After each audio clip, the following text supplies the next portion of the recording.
Bem, muito boa tarde, é 1h10, portanto, muito boa tarde a todos. Um agradecimento à Câmara de Comércio e Indústria pelo convite, e em particular ao Dr. Miguel Horta e Costa. E aquilo que me pedem, dado que ainda há bocado o Alexandre Patrício Gouveia me disse que as pessoas ainda não almoçaram, hoje, ontem terão almoçado, hoje ainda não almoçaram, pedem para ser relativamente sucinto. Se não o fosse, digamos que as notas que tenho aqui para transmitir iria para aí para os 45 minutos. Portanto, eu vou fazer um esforço de dividir 45 minutos por 3 ou por mais que 3. E então, selecionando aquilo que são os elementos que me podem parecer de maior interesse aqui, ligados àquilo que é o programa do PSD e, acima de tudo, o discurso político que o PSD tem feito nesta, eu ia dizer pré-campanha eleitoral, em termos oficiais é pré-campanha eleitoral, mas nós estamos verdadeiramente em campanha eleitoral. Agora, assumo isso durante muito tempo, custa-me assumir, porque eu acho que a política não pode andar permanentemente em campanha eleitoral, exatamente o contrário. Mas agora tem mesmo, e portanto é isso que nós estamos aqui a fazer. Eu tenho sublinhado 4 pontos nucleares em termos daquilo que considero serem as prioridades do país. Em primeiro lugar, a economia, porque sem a economia, sem o crescimento económico e sem o desenvolvimento económico, tudo o resto não é execuível. Nós só podemos ambicionar mais se nós tivermos um crescimento económico que nos permita criar riqueza para ambicionar mais, seja em que setor for. O segundo setor que eu sublinho é a saúde. Entendo que, disse isto já muito claramente e acho que é absolutamente inequívoco, o PS falhou com o engenheiro Sócrates nas finanças públicas e o PS falhou com o Dr. António Costa nos serviços públicos. Isto é absolutamente inequívoco. O das finanças públicas é mais do que inequívoco, mas o mesmo dos serviços públicos, a margem de subjetividade é muito reduzida e objetivamente falhou. E dentro dos serviços públicos aquilo que mais toca às pessoas é saúde e, portanto, é saúde que nós também temos evidenciado mais neste capítulo. Depois um terceiro elemento, que é um elemento que não trará grandes simpatias eleitorais, traz simpatias eleitorais, mas não terá grandes simpatias eleitorais, que é a questão do ambiente, mas por uma questão de consciência, que nem sequer é consciência nacional, uma questão de consciência global, diria quase que pela preservação da humanidade a médio e longo prazo, o ambiente tem de entrar necessariamente, e felizmente tem entrado no discurso político, no sentido que todos nos comprometemos, através desse discurso, a depois sermos consequentes com ele. E, finalmente, aquilo que eu tenho vindo a falar de reformas estruturais, sei que cai numa certa banalidade dizer que o país precisa de reformas estruturais.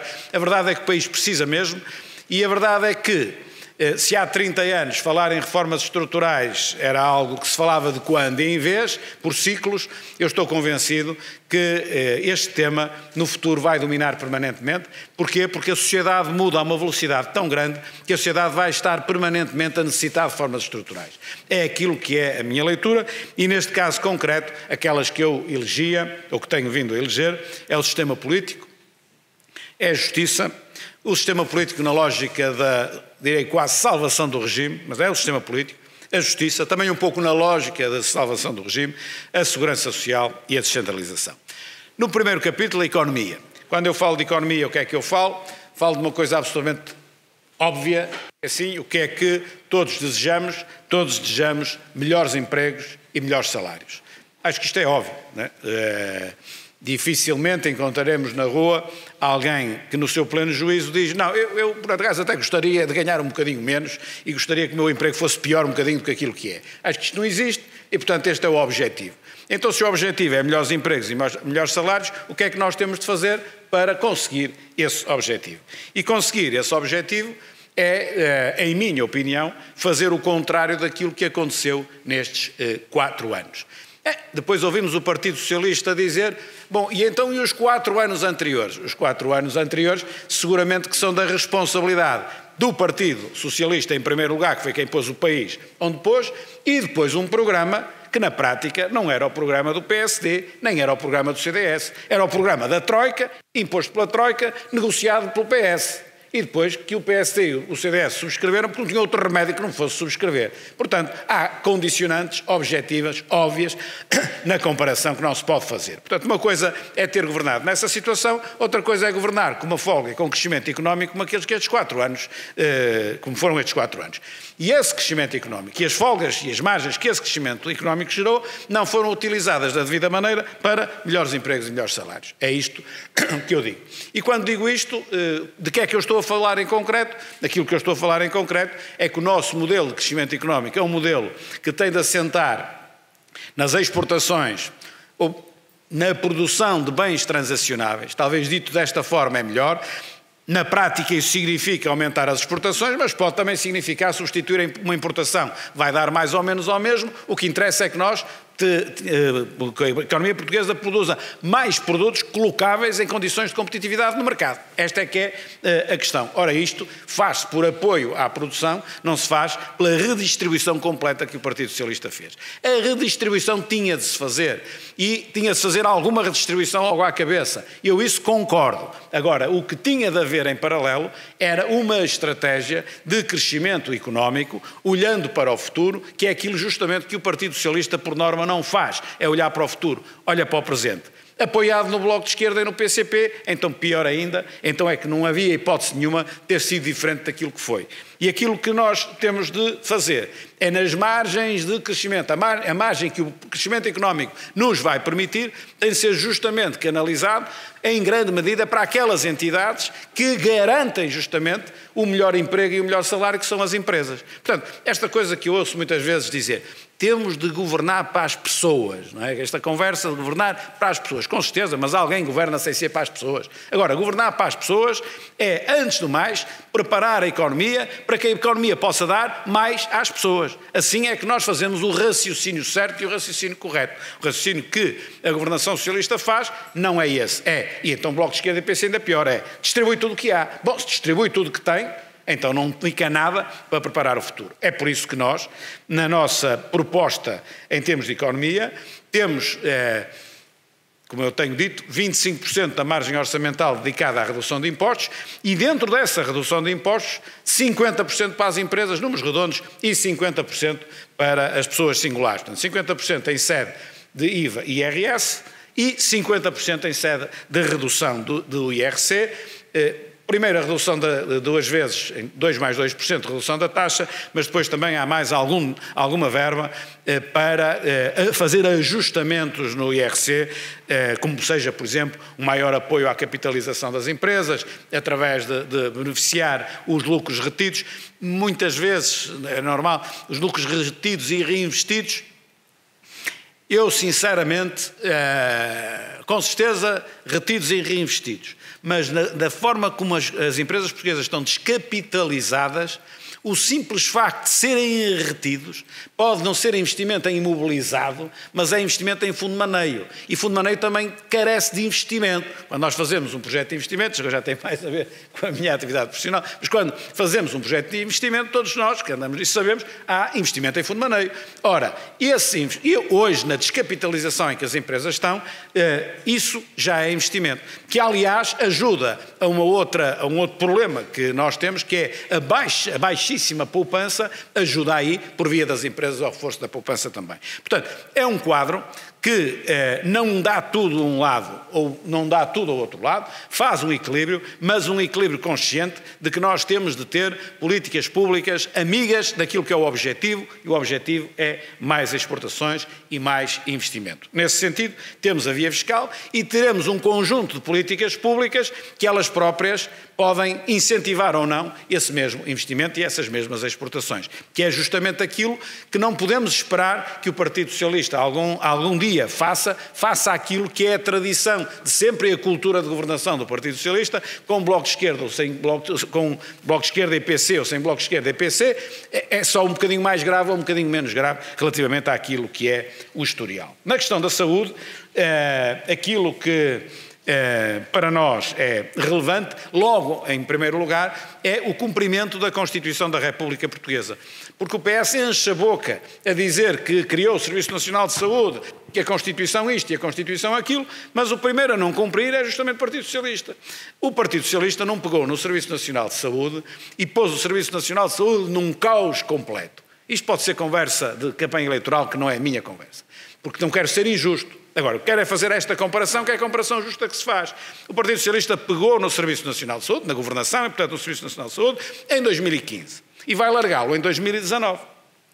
Nestes 4 anos, melhorou ou piorou? Isto é que é do PS. Melhorou ou piorou? E piorou. É absolutamente inequívoco, era o que eu dizia há bocado. Objetivamente, o Serviço Nacional de Saúde piorou. Havendo 2,7 milhões de apólices de seguros de saúde, que corresponderá, não sei bem, mas 2 milhões de pessoas, 1 milhão e muitas pessoas, porque há pessoas que têm 2 apólices de saúde, de seguro de saúde, por exemplo. Mas isto significa, 2,7 milhões de apólices de seguro, significa justamente que não se cumpre a Constituição da República. Ou seja, não há o acesso universal. E tendencialmente gratuito, mas até põe essa parte de lado, universal, não há acesso, as pessoas têm um seguro de saúde porque não têm acesso, porque não têm confiança no serviço público. Então não estamos a cumprir a Constituição, que diz que as pessoas deveriam ter esse acesso. E por isso, aquilo que nós temos de fazer é justamente reforçar o acesso, sendo que aquilo que devem fazer daqui por 4 anos é o mesmo que eu estou a fazer. Se o PSD ganhar as eleições, pega nisto em 2019, como é que estaremos em 2023? E aí teremos de estar melhor. Esta é que é a comparação que se tem de fazer. Bom, em 2023 os problemas estão todos resolvidos, o acesso é para todos e é generalizado, é tendencial. Não se consegue pôr uma coisa que está tão mal em 4 anos completamente bem. Agora, tem-se pôr uma coisa que está muito mal, francamente melhor, no espaço de 4 anos. Isto é o que nós temos de fazer. E em primeiro lugar, desde logo, é a questão da gestão. O Serviço Nacional de Saúde precisa, acima de tudo, de gestão, de regras de gestão. Aqui as pessoas não ficarão chocadas com o que eu vou dizer, dada a configuração da sala, muitas vezes ficam, mas eu quero ser bem interpretado nisto. Gerir um hospital é como gerir uma empresa, só que uma empresa produz microfones, ou papel, ou cadeiras. O hospital produz serviços de saúde, que tem de produzir em boa quantidade e em boa qualidade. E, portanto, nós temos de ter uma administração que siga objetivos de gestão, que tenha autonomia de gestão. Não posso responsabilizar a administração de um hospital para contratar um funcionário pelo salário mínimo. Tem de pedir ao Ministério da Saúde, que por sua vez não pode dar resposta, tem de pedir ao Ministério das Finanças. Eu assim não posso responsabilizar o Conselho de Administração. Bem, depois os privados fazem melhor. Porque os privados até têm essa autonomia, porque sabem como as coisas se fazem, e, portanto, nós temos de comparar a gestão privada e a pública em igualdade de circunstâncias. Portanto, temos de dar igualdade de circunstâncias para que isso seja possível. E neste enquadramento, as parcerias público-privadas não podem ser rejeitadas, como o próprio PS agora quer rejeitar, apenas porque sim ou porque não, ou por razões de ordem ideológica, porque isto não tem nada a ver com ideologia. Ou é melhor ou é pior. Quando eu estou doente e chego a um hospital, quero é ser bem tratado. Eu cuidarei de saber, mas a pessoa normal não cuida de saber se aquela gestão é concessionada ou se aquela gestão é diretamente pública. Não é muito relevante. O que é relevante? É que o serviço seja bem prestado e seja prestado da forma mais económica. É que se consiga fazer mais com menos. Se, no quadro de uma determinada PPP, se conseguir mais com menos, eu vou dizer não quero. Por que não? Porque não é resposta, não faz sentido nenhum, ou porque ideologicamente eu entendo que. Agora, o que tem é de haver, de parte do Estado, uma fiscalização rigorosa, um contrato bem negociado e uma fiscalização rigorosa. Isso sim, para não permitir os abusos. Mas eu não posso rejeitar aquilo que à partida é fundamental. Depois nós temos uma série de medidas para a saúde, que não vou agora aqui naturalmente referenciar, porque senão não cumpro aquilo que disse de dividir 45 por 13 e não sei se mesmo assim eu vou cumprir rigorosamente assim. A questão, quando eu refiro a questão do clima, do ambiente, das alterações climáticas, e que aceito perfeitamente que haja uma declaração política de emergência climática, é uma emergência que não é a mesma coisa que o 112, em que a pessoa sentiu-se mal e cada minuto conta para ser assistido. Mas é uma emergência face àquilo que é a nossa responsabilidade, que cá estamos hoje, relativamente àqueles que estão agora a nascer. Aí é uma emergência. Para esse é uma emergência, porque o que lhes vai acontecer depende do que eu vou fazer amanhã. E por isso eu concordo com o termo de considerar que estamos em emergência climática, no quadro do respeito pelas gerações futuras. E aqui é um respeito ainda mais alto do que o respeito em termos de dívida. Quando eu endivido um país, ou quando eu endivido um Estado em excesso, eu não estou a ter respeito nenhum pelas gerações seguintes. E isso nós não podemos fazer. Devemos evitar e fizemos ao longo dos anos. Agora, aqui ainda é pior. Porque se eu não cuidar da descarbonização da economia, aquilo que eu estou a fazer é pior, não é deixar uma grande dívida, é deixar um planeta em condições quase inabitáveis a médio e longo prazo. Mas também não é um longo prazo de 200 anos, atenção. E portanto, quando olhamos para todas estas perturbações que o clima tem tido, desde os incêndios em Portugal ou dos furacões do outro lado, nós temos de perceber que isto é de uma gravidade extrema e que temos de ter consciência de que temos de atuar. E por isso eu dizia há bocado, não é tema que possa dar muitos votos. Não dará. Não é um tema de campanha eleitoral, a não ser para camadas mais jovens, muito pós-jovens. Mas não interessa. É de uma importância tal que eu acho que temos todos a obrigação de nos comprometermos com este discurso. Sendo que nós não podemos ser fundamentalistas nisto por uma razão muito simples. Porque não é possível ser fundamentalista. Alguém que seja fundamentalista descoordena tudo, parte tudo. Não é? Quer dizer, no limite, se eu pensasse, não penso, mas que eu tive um vereador que dizia o IRC devia pura e simplesmente acabar. Nem que eu achasse, e eu se fosse Ministro das Finanças acabava com ele para o ano. Nem que se possa achar isso, se pode fazer isso, discordar tudo, parte tudo, as coisas não são assim, nós temos sempre de evoluir no sentido que pretendemos, mas evoluir, não é fazer rupturas brutais que depois não têm solução. E portanto aqui também, essa mesma descarbonização, nós temos de ir preparando, quer a indústria, quer a agricultura para isso, de uma forma acelerada, mas não é com medidas drásticas que desequilibram completamente a economia, porque seria pior a emenda que o Soneto, com consciência, mas dentro daquilo que eu próprio na minha vida faço sempre particularmente na política. Se algum dia, nesta matéria, se tiver que fazer um passo atrás, tem de ser só com o intuito de depois poder dar dois à frente. Não é faz um atrás, e mais um atrás, depois mais um à frente, mais um... Não, se alguma vez der um passinho atrás, é para ganhar fogo para depois dar dois para a frente. E, portanto, em matéria de alterações climáticas, seja nas medidas de redução do CO2, seja nas medidas de captura do CO2, ou seja, da criação de espaços verdes, também temos diversas medidas, também não vou enumerar aqui, mas é aquilo que entendemos que deve ser feito. Nas reformas estruturais, que foram aqueles 4 pontos que há bocado elenquei, foram estruturais sobre este grande chapéu, que depois desdobra particularmente em 4, e que eu entendo que todas elas devem ser feitas num consenso o mais alargado possível. Há coisas que naturalmente não é possível. E portanto, podem-me, aqui eu não saio desta, podem-me atacar desde o primeiro dia. Eu sei a diferença entre o ano 2018 e o ano 2019, naquilo que confere ao meu mandato. Ou seja, o ano 2019 é um ano com eleições, é um ano para marcar diferenças. O ano 2018 não havia eleições, era um ano para servir o país na plenitude. Agora também é para servir o país, mas com esta condicionante das eleições. E, portanto, eu estou convencido, e isto aqui não sai porque estou convencido há muitos anos e não vejo o país a mudar. O país tem estrangulamentos estruturais em alguns setores que, tal como o nome indica do que eu estou a dizer, estrangulamento. Estrangulamento quer dizer que estrangula e o seu desenvolvimento está ali estrangulado. Ou nós libertamos o estrangulamento, ou a maioria que agora é necessária para libertar esse estrangulamento, cada ano que passa terá de ser mais alargada ainda, terá de haver ainda mais força do que aquilo que hoje já é preciso para fazer aquilo que normalmente não há força para fazer. E, portanto, se nós queremos efetivamente mudar o sistema político, ou se nós queremos efetivamente fazer uma reforma a sério da justiça, não há nenhum partido, nem que tenha maioria absoluta que algum dia o consiga fazer. Tem sempre de ser em consenso alargado com os outros, no mais alargado possível. E, portanto, isto é algo que o PSD se proporá em qualquer circunstância liderar, com maioria ou sem maioria, lidera. Ou seja, fazer esta pedagogia, fazer este esforço junto à sociedade para que efetivamente se façam estas reformas em que a dada altura o poder político já é tão fraco que os poderes fáticos da sociedade, os interesses setoriais, os interesses corporativos são mais fortes que o próprio poder político. E portanto nós temos de contrariar isso em nome daquilo que é o interesse público. E isto é válido para a descentralização, seguramente. Temos o interior a definhar, como todos nós sabemos, de cada medida que se possa tomar para o interior, e eu estou a dizer isto aqui num dos sítios onde eu nem devia dizer, não é?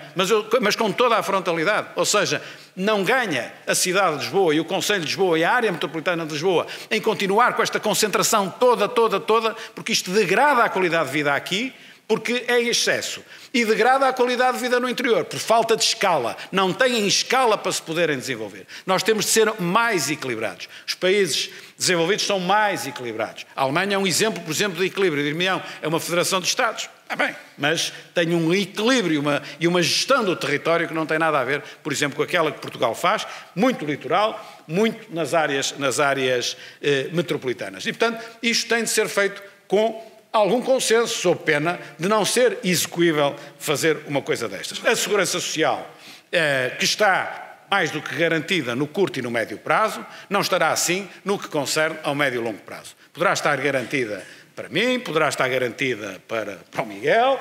Agora, eu olho para a sala e vejo aqui algumas caras que não terão seguramente a coisa garantida. E, portanto, nós temos a obrigação de, em conjunto, porque é que eu digo em conjunto? Esta é daquelas que um governo faz. Está bem, o governo faz. 4 anos depois mudou o governo e mudou outra vez. Não valeu a pena estar a fazer. Por isso é que é preciso alguma estabilidade numa matéria que é de muito longo prazo. Começa a descontar aos 25 anos para quando tiver 65, ou mais ainda. E, portanto, nós temos de, aqui, ter um particular cuidado. É verdade que tudo isto depende muito do crescimento económico, não sabemos o que é, mas também depende de uma demografia que nós sabemos o que é. E, portanto, temos de cuidar, de apurar a segurança social. Não terá que ser, se calhar, uma revolução, mas apurar a segurança social para garantir justamente essa sustentabilidade, juntamente com a própria competitividade da economia. A taxa social única apenas sobre o fator trabalho, por exemplo, é algo que nós devíamos repensar, por exemplo. Mas isto depois está ligado à própria competitividade da economia. Para terminar, a questão do sistema político. Eu não tenho dúvidas nenhumas, não é, que o sistema político, se nós efetivamente não o reformarmos, o descrédito e o afastamento dos cidadãos relativamente à política vai aumentar. Isto é quase matemática, quase 2 mais 2 igual a 4. Se está mal, a sociedade continua a evoluir, os partidos e o sistema político ficam no sítio, o fosso vai aumentar ainda mais. Alterar a forma de eleger os deputados. Eu acho que sim, é uma das nossas propostas, alterar a forma de eleger os deputados. Mas em 1900 até 75, ainda antes da Constituição, para a Constituinte já foi por distritos e tal, como era, à sua maneira, antes também. Bom, estava mal. Eu votaria contra se tivesse sido Constituinte em 76. Não, votava a favor. Agora, passaram-se 40 e tal anos e, efetivamente, o sistema está desgastado, está enquistado. Os próprios partidos dentro já têm aqueles truques e aqueles tiques para conseguir meter este deputado e tirar o outro, onde o mérito conta pouco muitas vezes. Isto tem de mudar. Tem de mudar, porque as pessoas lá fora, durante algum tempo, não entenderam, mas eu acho que neste momento lá fora, as pessoas entendem, em larga medida, não entendem tudo, mas em larga medida, entendem que o sistema não funciona e como as coisas dentro dos partidos funcionam e, portanto, nós temos de alterar a forma de eleger os deputados. Esteve bem, cansou, esgotou, desgastou, o tempo é o tempo que faz isto e, portanto, nós temos de alterar. Como temos de alterar, em minha opinião, o mandato dos deputados, tem de haver limitação de mandatos para os deputados, há para a Presidência da República, há para os Presidentes de Câmara, há para os Presidentes de Junta de Freguesia, acho que devia haver para os deputados, como também deve haver para a função de vereador. Se o vereador passar a Presidente, a função é outra, mas para a função de vereador também. Defendemos também a uniformização dos mandatos legislativos e autárquicos para 5 anos, juntamente com o Presidente da República e o Parlamento Europeu, que são de 5 e estes são só de 4. Eu acho que há toda a vantagem em alargar para 5, para que os ciclos eleitorais possam ser mais alargados e os governos não caiam tanto na tentação de andar a governar em função da próxima eleição, seja ela qual for. Portanto, acho também uma medida positiva. A redução do número de deputados é uma redução pequena, não é possível fazer uma redução muito grande. Era popular dizer assim, temos 230 deputados, 150 chegam. 150 chegam se nós quisermos bipolarizar, se dizermos assim, só tem o PSD e o PS e depois cada um dos outros tem um representantezito, se nós acharmos que isso é bom, então podemos entrar por esse caminho. Coisa diferente é nós podermos fazer um ajustamento, e eu agora aqui não vou, se me perguntarem explico, mas não vale a pena muito mais. Eu, naquela proposta que eu tenho de se pensar numa possibilidade de fazer essa ligação da redução aos votos brancos, mas acho que nós temos margem para fazer uma redução dos deputados, embora uma redução equilibrada, não muito grande, sob pena de perdermos esse valor que é também os grupos parlamentares todos poderem funcionar. Eu sei o que é um grupo parlamentar que tenha 4 ou 5 pessoas, não consegue funcionar decentemente. Portanto, não podemos também que é isso. E para terminar, tenho muitas outras coisas aqui, mas para terminar, escolhia também isto que vou dizer, que dificilmente será aceite nos outros partidos e que no dia em que eu saí do PSD, se calhar também nem no PSD aceito, não é? E mesmo assim não sei se é, mas para mim isto é claro.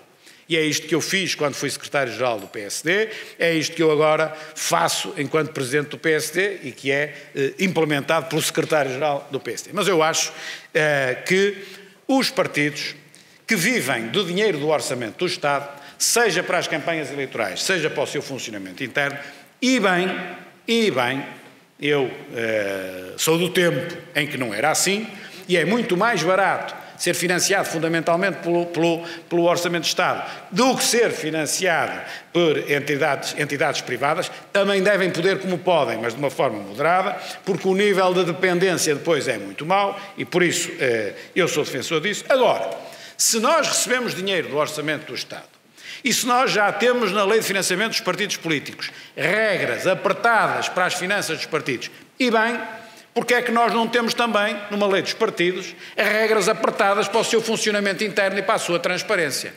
Porque, sendo pago por dinheiro público, aqueles que pagam têm o direito de exigir que os partidos tenham regras de transparência e de funcionamento claras e justas e honestas, porque são depois os partidos que propõem a lista de candidatos a uma Câmara, a lista de candidatos à Assembleia da República, e depois é à la carte, quer dizer, alguém ou vota branco, ou abstém-se, ou vota nulo, ou vota naquilo que lhe é metido. Não pode escolher alguém que não consta de nenhuma lista. Ora, se há este condicionalismo, e é muito difícil de ultrapassar, é verdade, então a população tem a obrigação de exigir regras de transparência no seu funcionamento também para isto.